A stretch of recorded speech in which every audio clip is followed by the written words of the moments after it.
भारतीय संस्कृति। 30 very important question जो कि हर एग्ज़ाम कम्पिटिटिव एग्ज़ाम में पूछे जाते हैं। पहला क्वेश्चन, नाट्य शास्त्र भारत के शास्त्रीय नृत्यों का मूल स्रोत था। इसका उत्तर क्या होगा? भरत मुनि। कौन सा? भरत मुनि। अगला क्वेश्चन, क्वेश्चन नंबर सेकंड, हमारे राष्ट्रीय ध्वज की चौड़ाई का अनुपात में लंबाई कितनी है? तो कितनी है लंबाई चौड़ाई के अनुपात में? 2:3। 2:3 है हमारे राष्ट्रीय ध्वज की, जिसमें ऊपर केसरिया रंग, बीच में सफ़ेद रंग और नीचे हरा रंग है। सफ़ेद रंग के बराबर में बीच में एक नीला रंग का चक्र है जिसमें 24 तीलियाँ है जो प्रगति को दर्शाती है। संविधान सभा ने 22 जुलाई 1947 को भारतीय राष्ट्र ध्वज को अपनाया था। अगला question, question number 3, Rabindranath Tagore को के जनगण मन को भारत के राष्ट्रीय गान के रूप में अपनाया गया है। उक्त गीत के कितने श्लोक को अपनाया है? तो कितने श्लोक को अपनाया गया है?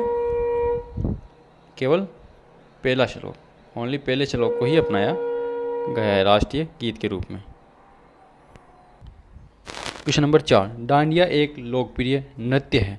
तो डांडिया कहाँ का लोकप्रिय नृत्य है? डांडिया गुजरात का एक लोकप्रिय नृत्य है। वैसे तो पूरे भारत में ही डांडिया नृत्य किया जाता है, जो कि नवरात्रा में अधिकतर किया जाता है, पर गुजरात का डांडिया नृत्य बहुत ही प्रसिद्ध है। क्वेश्चन नंबर 5, शब्द सत्यमेव जयते को भारत के प्रतीक की आधार प्लेट के नीचे से लिया गया है।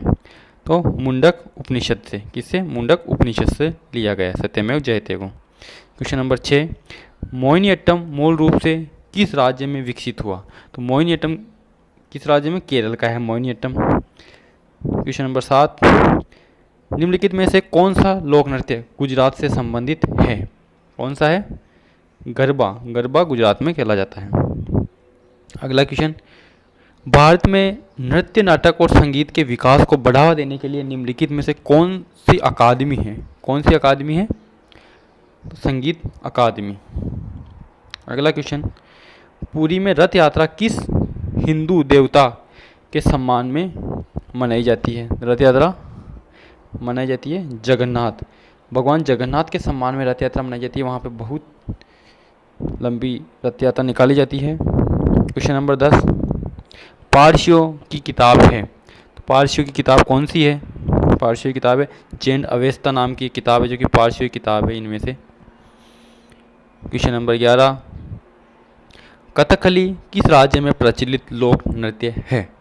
कथकली है केरल का लोक नृत्य। क्वेश्चन नंबर 12, राष्ट्रीय गान पहली बार किस साल में गाया गया था? तो किस साल में गाया गया था राष्ट्रीय गान प्रथम बार? 1911 में। कब गाया गया था? 1911 में गाया गया था। मूल रूप से बंगाली में है राष्ट्रीय गान। रविंद्रनाथ टैगोर ने के द्वारा रचित है। प्रथम बार भारतीय राष्ट्रीय कांग्रेस के कोलकाता अधिवेशन में 27 दिसंबर 1911 को पूर्ण रूप गाया गया। पूर्ण रूप से गीत में 5 श्लोक है, जिसमें समय 52 सेकंड का लगता है पूर्ण राष्ट्रीय गान गाने में। संक्षिप्त रूप से इसमें पहली एंड अंतिम पंक्ति गाई जाती है।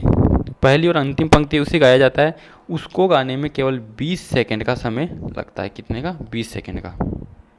क्वेश्चन नंबर 13, निम्नलिखित में से कौन सा नृत्य एकल नृत्य है? तो इनमें से कौन सा नृत्य एकल नृत्य है? ओटन थुल नृत्य है, जो कि एकल नृत्य है। क्वेश्चन नंबर 14, थिलाना का एक प्रारूप है। थिलाना का प्रारूप क्या है? भरतनाट्यम थिलाना का प्रारूप है। क्वेश्चन नंबर 15, मधुबनी लोक चित्रों की एक शैली भारत में निम्नलिखित में से किस राज्य में लोकप्रिय है? तो मधुबनी बिहार की मधुबनी लोकप्रिय है। मधुबनी एक पेंटिंग है जो मिथिला पेंटिंग, इसे मिथिला पेंटिंग भी कहा जाता है। भारतीय चित्रकला की एक शैली है। इसकी भारतीय चित्रकला की एक शैली है ये, जो कि बिहार राज्य के मिथिला क्षेत्र भारत एंड नेपाल, भारत और नेपाल की तराई के निकटवर्ती भागों में प्रचलित है ये शैली। वहाँ पे ये पेंटिंग प्रसिद्ध है। क्वेश्चन नंबर 16, साहित्य अकादमी का मुख्यालय कहाँ पर स्थित है? साहित्य अकादमी मुख्यालय कहाँ पर स्थित है? नई दिल्ली में, न्यू दिल्ली में।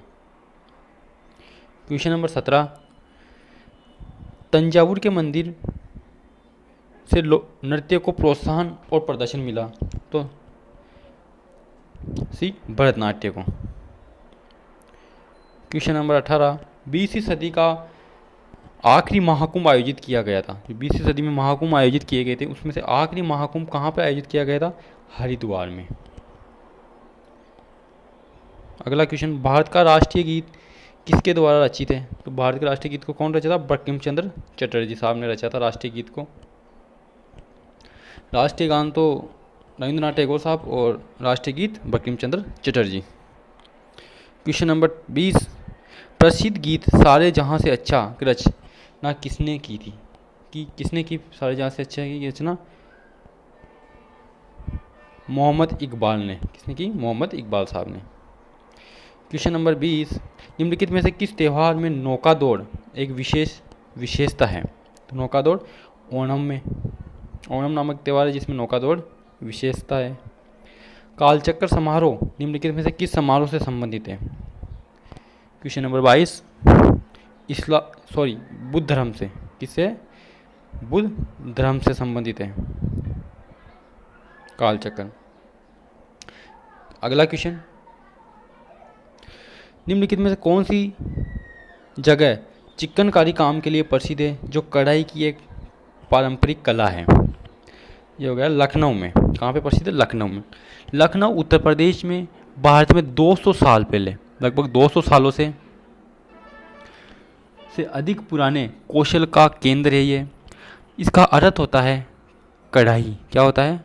कढ़ाई होता है। सफ़ेद कपड़े पर सफ़ेद धागे के साथ किया जाता है, परंतु वर्तमान में तो इसे विभिन्न विभिन्न रंगों में किया जाने लगा है। क्वेश्चन नंबर 24, कथक एक शास्त्रीय नृत्य है। उत्तर भारत का नृत्य है कथक। इसका अर्थ होता है कथा के द्वारा कथा को थिरकते हुए कहना, यानी कि नाचते हुए कथा कहना कथक शास्त्रीय नृत्य कहलाता है। क्वेश्चन नंबर 25, प्रतिवर्ष हाथी महोत्सव कहाँ मनाया जाता है? हाथी महोत्सव जयपुर में मनाया जाता है कि राजस्थान में है? यह बहुत ही प्रसिद्ध विश्व स्तरीय महोत्सव है। इसमें हाथियों को सजा दजाकर महोत्सव में लाया जाता है। यह फागुन की पूर्णिमा होली के दिन। कब मनाया जाता है? होली के दिन। हाथियों को सजा दजाकर पूरे जयपुर में घुमाया जाता है। हाथियों के साथ साथ ऊँट वगैरह और भी जानवर उनके साथ होते हैं, परंतु इसे मेन रूप से हाथी महोत्सव के नाम से ही जाना जाता है। क्वेश्चन नंबर 26,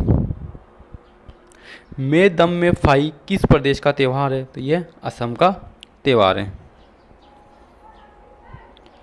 बासव श्री पुरस्कार किस सरकार द्वारा दिया जाता है? तो बासव श्री पुरस्कार दिया जाता है कर्नाटक सरकार के द्वारा। इसके द्वारा? कर्नाटक सरकार के द्वारा। राष्ट्रीय स्मारक प्राधिकरण के चेयरपर्सन को नियुक्त कौन करता है? तो कौन करेंगे? भारत के राष्ट्रपति। यह है मेन इंपॉर्टेंट क्वेश्चन है कि राष्ट्रीय स्मारक प्राधिकरण का मामला है तो उससे राष्ट्रपति के द्वारा ही नियुक्ति की जाती है। द्वितीय बुद्ध किसे कहा जाता है?